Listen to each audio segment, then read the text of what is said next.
Sir ఉపాధి హామీ పథకం ఫీల్డ్ అసిస్టెంట్ సార్ MGNREGS దాదాపు స్టేట్లో 13,000 మంది ఉన్నారు సార్ ఫీల్డ్ అసిస్టెంట్లు.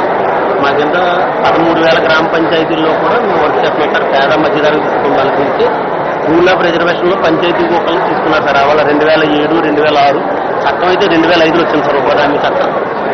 మాకు కనీస వేతనం సెంట్రల్ గవర్నమెంట్ 25,000 ఇమ్మంటుంది సార్.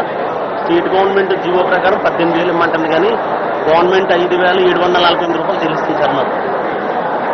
ఇది స్టేట్ వేట్ సమస్య సార్. ఫీల్డ్ అసిస్టెంట్ సార్ ప్రతి కార్యక్రమం ఉంటుంది సార్. నేను ఇక్కడ అమలాపురం నియోజకవర్గానికి సంబంధించినటువంటి స్టేట్ ప్రెసిడెంట్ సార్. టార్గెట్ ఉంటుందా సార్?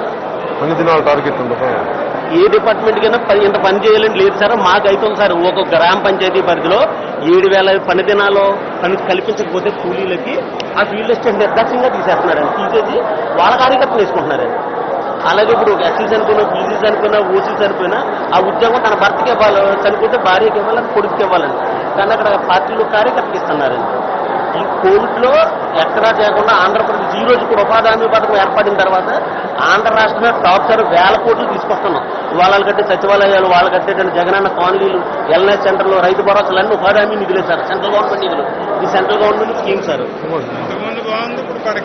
లేదు సార్. కాబట్టి మాకు సరైనటువంటి మాట్లాడాలని ఇది అవసరం అయితే మోహన్.